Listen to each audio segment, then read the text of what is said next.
Labor Day today, pero walang day off ang OFW na si Joy Kampugan. Susubukan niya kasing ulit na makahakbang palapit sa 100,000 pesos. Talaga naman.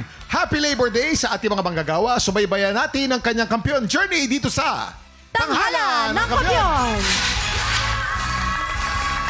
Ito na dalawang kalahok na susubok umagaw sa titulo ng ating kampiyon.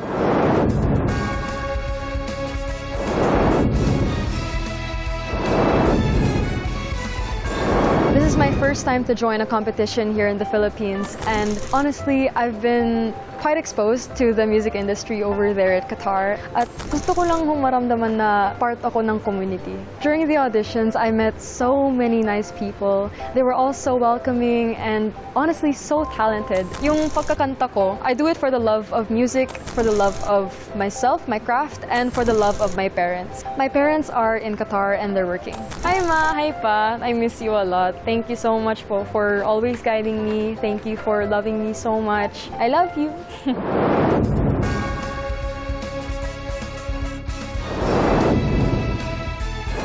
Nung kabataan ko, ako po isang kontisera. So, nung naging isang ina po ako, doon po ako nag-focus sa aking anak. Naisip ko pong sumali sa Tanghala ng Kampiyon dahil ito po ay isa sa aking mga pangarap. Naniniwala po ako na hindi na natatapos ang pangarap ko sa pagiging isang ina dahil alam ko ang aking kapasidad at talento na maipapakita ko pa at maibabahagi. Hello sa aking mahal at sa aking anak na si Gerald, Jared at Jacob. Mahal na mahal ko kayo. Ito ay ginagawa ko para sa inyo. Working hard din today ang ating mga inampalan. Singer-songwriter, the R&B crooner, Darilong. Kapuso OST Princess and Queendom Diva, Hannah Presillas. Multi-platinum artist and OPM hitmaker, Renz Verano. Ang unang magpapakitang gilas, ang grade 12 student mula sa Maynila, Yochi Reynes.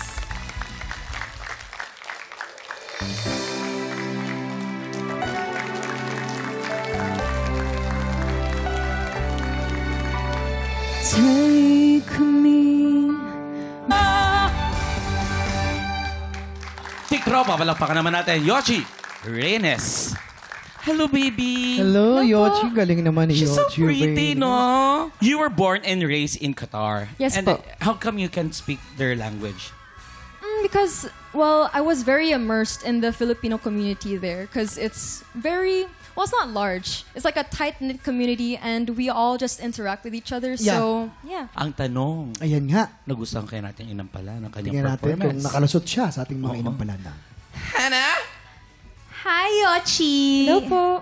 I love the confidence. Yung boses mo buong buo, lalo na kapag nagbe-belt ka na. Maganda yon. Yung dynamics nandoon, just be extra careful lang kapag hinihinaan mo kasi may tendency siya na hindi na maintindihan or hindi na marinig sa sobrang hina. So yun lang. Ang galing mo. Thank you Congratulations. po. Sir Renz? Yochi, gusto ko yung stage presence mo. Thank Very you po. confident. Kaya lang, dun sa low notes mo, you should concentrate on that more. Kasi medyo hindi pa siya nai-eksakto. Yun ang kailangan mong gawin. Thank you po.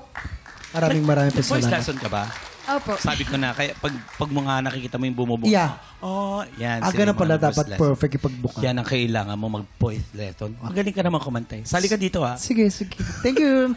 Alamin po natin kung ilang stars ang binigay at ibibigay ng ating inampalan.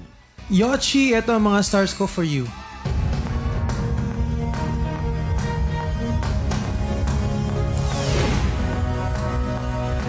Three stars. Yochi, ito naman ang mga stars ko for you.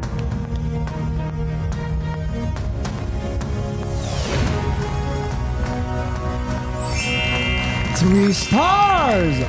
Maraming salamat inampalan at maraming salamat din sa iyo. Relax ka muna. Mamaya malalaman natin kung ilang stars ang binigay sa iyo ni Sir Renz. Ang susunod nating kalahok ang financial advisor mula sa Lucena City, Bel Pabeliano.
Tik Tropa! Pinanood mo hanggang sa dulo itong video na to? Very good ka! For more happy time, watch more TikTok Clock videos on our official social media pages and subscribe to GMA Network official YouTube channel.